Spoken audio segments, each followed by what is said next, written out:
विरक्त ब्राह्मण सुशीला देवी, जिसको वसुंधरा भी कहते हैं, अपने पति की पतिव्रता नारी, पति की आज्ञा में स्थापित रहने वाली स्त्री, मेरे पति देव जिस भी हाल में मुझे रखेंगे मुझे रहना है। अब मैं ये जीवन अपने पति को समर्पित कर चुकी हूँ। मेरा तन मन धन मेरे पति के चरणों में है। ये मुझे जैसे हाल में रखे, भूखा प्यासा, यदि कुछ होगा तो मैं मेरे पति को दूंगी, अतिथि को दूंगी, उसके बाद में मैं खुद पाऊंगी बच्चों आदि को खिला करके। यदि कुछ नहीं होगा तो राधे राधे जपेंगे, भगवान का नाम का ध्यान करेंगे, बैठ करके कीर्तन करेंगे। यही सुशीला जी का जीवन बन गया। एक रोज कुछ नहीं बचा, आधा चावल था, भगवान को समर्पित कर दिया। अब कुछ भी नहीं मानी, कुछ भी। सुदामा जी निकल गए घर से भजन करते हुए। घर में सुशीला, एक महात्मा जी आए, दरवाजे पे रुके, आवाज लगाई, भिक्षान देहि मां। अंदर से आवाज आई, ठहरो। अब रुका रहा।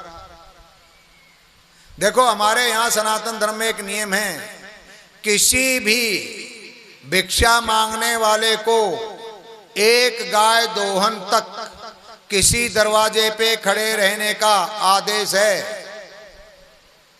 जो भी भिक्षा मांगने जाए किसी दरवाजे पे, वो इतनी देर तक इंतजार करे अंदर से आने वाले का जितनी देर में एक गाय का दूध निकाला जाए। क्योंकि यदि कहीं वो गाय का दूध निकाल रहा होगा तो गाय को आधे में छोड़ करके नहीं आ सकता, नहीं तो गऊ को पीड़ा होगी। इसलिए संतों को, महात्माओं को, मांगने वालों को ये आदेश है कि एक गऊ दोहन तक उस दरवाजे पे इंतजार करें। फिर यदि कोई अंदर से ना आए तो दूसरा दरवाजा खटखटाएं। और एक दिन में 5 घरों से भिक्षा ले सकते हैं। ज्यादा से गृहस्थ के ऊपर लोड आता है, इसलिए ज्यादा नहीं। और जिसकी जरूरत यदि एक दरवाजे पे पूरी हो जाए तो दूसरे पे नहीं जाना चाहिए। अब ये खड़े रहे।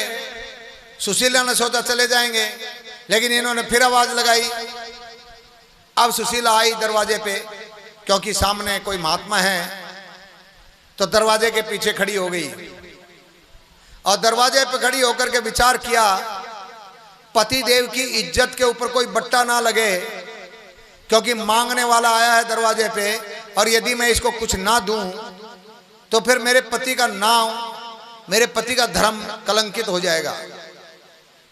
तो सुशीला ने जब देखा कि महात्मा जी हैं, प्रणाम किया। महात्मा जी को प्रणाम। महात्मा जी ने कहा, देवी प्रणाम, भिक्षान देहि मां। तब सुशीला जी ने कहा, प्रभु हाँ, मेरे घर में सूतक है। अब सूतक में आप किसी को खाना नहीं खिला सकते, और खाना किसी के घर में खाना भी नहीं चाहिए। देखो, मैंने एक दिन पहले भी कहा था, एक बार फिर बता दूं, ये आसपास में यादवों के बहुत गांव हैं, और यादव लोग नरक में जाने के लिए खूब तेजी से तैयारी कर रहे हैं। खूब दिन रात तेजी से तैयारी कर रहे हैं, ढोल बजा करके, नगाड़े बजा करके टिकट कटवा रहे हैं रोजाना। नरक में जाएंगे, नरक में जाएंगे, नरक में जाएंगे। जानते हो क्यों?